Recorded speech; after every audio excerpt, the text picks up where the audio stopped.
उसी के लोबर के नारे से उसका गला कस दिया गया था खींच के। कैसे तड़पा होगा, किसको याद किया होगा उसने कि हमारा कोई बचाने वाला। हमारी इस बार बात ही नहीं, जो हम यहाँ से गए थे तभी बात हुई, फिर हमारी इसके बाद बात ही नहीं हुई उससे। कानपुर के इस गांव में आज हर घर में मातम पसरा हुआ है। अभी आपने जो चीखें, जो दर्द सुना, वो कानपुर के एक ऐसे परिवार की है जिसका चिराग हमेशा के लिए बुझा दिया गया है। उम्र सिर्फ 15 साल। कृष्णा वो मासूम बच्चा जिसने अपनी साइकिल उठाई और खेत की तरफ गया, लेकिन लौटी उसकी लाश। किसी ने बेरहमी से उसे नाले के पास उसी के पैजामे के नाड़े से उसका गला कर दिया था। शरीर पर चोट के निशान थे, हशिये के वार थे और कातिल कोई और नहीं बल्कि उसी के गांव का हो सकता है, ये बात कही जा रही है। उसी के गांव का कोई ऐसा चेहरा जो पुलिस की आंखों में धूल झोंक रहा है। आखिर 15 साल के बच्चे से किसी की क्या ही दुश्मनी हो सकती है। ये सोचा कि शायद जीवित हो तो हम डॉक्टर के पास ले जाएं। उसका नारा खोला गया। यही शंका थी कि शायद सांस कहीं हूँ। यहाँ लाए, मैंने जैसे दाब दाब के देखा, मुझे नहीं समझ में आया। मैंने कहा डॉक्टर के पास ले जाओ, शायद कुछ हो उसके। डॉक्टर के पास भेजा, कुछ नहीं निकला। जवाब दे दिया, कह रहा उसके कुछ नहीं है। आज हम गरीब परिवार के आंसुओं के बीच वो सच ढूंढने की कोशिश करेंगे जिसे दबाने की कोशिश की जा रही है। बने रहिए हमारे साथ और इस वीडियो को आखिरी तक देखिए ताकि आपको पता चले कि सिस्टम का वो खोखलापन जो एक गरीब की आवाज सुनता ही नहीं, उसे दिखता ही नहीं, क्योंकि मरने वाला कोई गरीब और उसका बेटा है। किसी से लड़ाई झगड़ा नहीं, जितना बोलना था अपने मन से खुशी से बोलता था वो। मतलब कोई उसकी लड़ाई नहीं, उसको तो एक बहाने से बुलाया गया था। हम लोग यहाँ थे नहीं, उसी का फायदा उठाया गया है ये। तो बिटिया स्कूल चली गई छोट वाली, पूरा परिवार हमार ना रहा, यो जाने की पूरा घर खाली है। तो सुना आपने, बहाने से बुलाया गया था। हत्यारे को ये बात पता था कि परिवार वाले घर पर नहीं हैं, बहन और पिता बाहर गए हुए हैं। एक साजिश रची गई जिसमें कृष्णा को ये बताया गया कि उसके खेत में जानवर घुस गए हैं। वो बच्चा अपनी साइकिल उठाता है और खेत की तरफ भागता है कि कहीं उसका खेत कोई जानवर न चढ़ जाए। लेकिन किसे क्या पता था कि घात लगाए उसके दुश्मन वहां बैठे थे। मौत के सौदागर उसे मौत की नींद सुलाना चाहते थे। मतलब हैरान करने वाली बात है। ये जो हादसा हुआ है ये अचानक नहीं हुआ है, ये सोची समझी साजिश है। गांव के चप्पे चप्पे पर खौफ है। लोग सवाल पूछ रहे हैं कि वो लोग कौन थे जिन्होंने सबसे पहले उसकी लाश देखी लेकिन फिर भी झूठ बोला।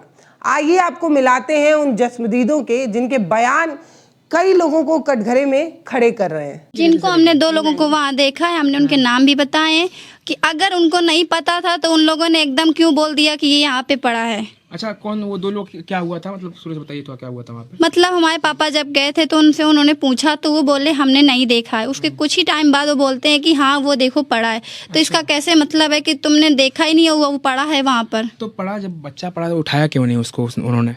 अब ये तो हम कैसे बता सकते हैं। झूठ, फरेब और गुमराह करने की कोशिश। जिन 2 लोगों ने पहले कृष्णा को देखने से इनकार कर दिया, अचानक उन्हें नाले में पड़ी उसकी लाश कैसे दिखाई दी? या तो ये हो सकता है कि पहले उन्होंने मरने का इंतजार किया और मर जाने के बाद उन्हें अचानक से कृष्णा की लाश दिख गई। आखिर आप सोचिए कि अगर उन्होंने कृष्णा को देखा तो फौरन भागकर अस्पताल ले जाकर उसका इलाज क्यों नहीं कराया? हो सकता था कि कृष्णा बच सकता था, लेकिन लाश उन्हें दिखी ही नहीं क्योंकि उन्हें उसे उठाना ही नहीं था। ये वही सुराग है जो पुलिस की थ्योरी को भी उलझा रहा है। आपको याद दिला दे कि कुछ समय पहले ऐसी एक घटना दैनिक जागरण, आज तक में रिपोर्ट की गई थी। यूपी के बदायूं और हाथरस में भी ठीक इसी तरीके का मामला सामने आया था, जहां खेत में गए नाबालिग बच्चे की हत्या करने की साजिश उसी के गांव के कुछ स्थानीय दबंगों पर पड़ी थी।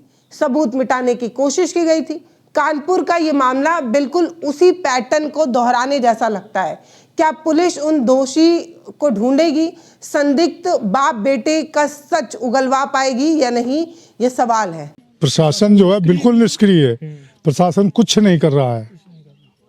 अब तक वो करने का कारण क्या है कि परिवार की आर्थिक स्थिति आप भी देख रहे हो। यदि आर्थिक स्थितियां कुछ अच्छी होती तो प्रशासन भी जो है मदद करता, थोड़ी बहुत इनकी और कोई पहुंच तो है नहीं, गरीब तो लोग। यही हम गुहार कर रहे हैं कि जो है वो किया जाए, प्रशासन हमारी मदद करे। प्रशासन निष्क्रिय है, हाथ पे हाथ धरा बैठा हुआ है। ये शब्द किसी एक रिश्तेदार के नहीं बल्कि हर गरीब आदमी के होते हैं।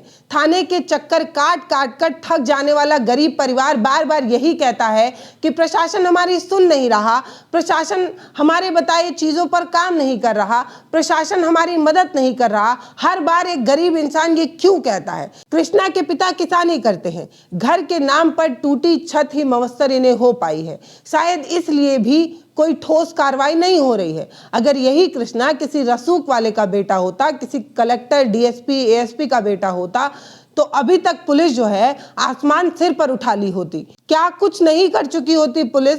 यहाँ दौड़म वहां भागम नहीं मचा दी होती, लेकिन यहाँ पर पुलिस कुछ नहीं कर रही है। एक बाप का एक लौता बेटा अपनी लाश गोद में उठाए अस्पताल ले जाता है, उसे सिर्फ तारीख और आश्वासन मिलता है।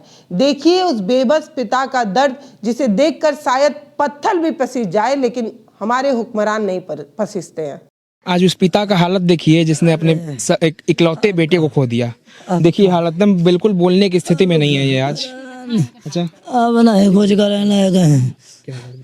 अरे हम का बतावन, कान हम जा रहे पापा कहते हैं कहीं बचवा घुसे हैं तो हमको न जाओ, तो काला नहीं हमारे देख के हमको तुरंत आए, देर न लगाओ। और लड़का 2 घंटा ते ऊपर रहेगा, ते 2.5 घंटा ना आओ, हमें लाग रहे न अपने काम है माँ। हमको लौंडन के संग ख्याल है लाग हो कहूँ, जब ना हो तब बिटिया कहे दवाई खोलते, तब हम जाके जय छानबीन की तो ढूंढो उड़ो, तब वहीं बता मिलोगा। वहीं काट रहे उनसे पूछो काला हमें नहीं पता। फिर बाद में बोले जब लंग लंग वो दिखेन काला रे यो तो परो है, यो परो, बस इतनी बात है। हम योगी तक जाएंगे, हमें न्याय चाहिए। ये आवाज कानपुर के उस मिट्टी से उठ रही है जहां कानून व्यवस्था के बड़े बड़े दावे किए जाते हैं। बाबा योगी तक का हिन्ना सुनायो मैं योगी तक चलबे। हाँ, लेकिन आप लोग इतना करो बस कि जैसे ही मारेगा ऐसा ही बस। 15 साल का कृष्णा अब कभी नहीं लौट पाएगा। उसके स्कूल के सामने उसकी साइकिल उसी नाले के किनारे दफन हो गई, लेकिन एक सवाल जो नहीं दफन हो पाया, वो सवाल अभी भी जिंदा है। वो ये है कि क्या उत्तर प्रदेश की पुलिस, यहाँ की प्रशासन किसी गरीब परिवार को न्याय दिला पाएगी या नहीं? क्या कृष्णा की फाइल भी हजारों अनसुनी फाइलों की तरह कहीं खो जाएगी? उसकी आवाज चुप करा दी जाएगी? हम इस खबर पर बने हुए हैं, इस खबर पर हमारी नजर है। हम चाहते हैं कि कृष्णा के हत्यारों को सलाखों के पीछे पहुंचाया जाए।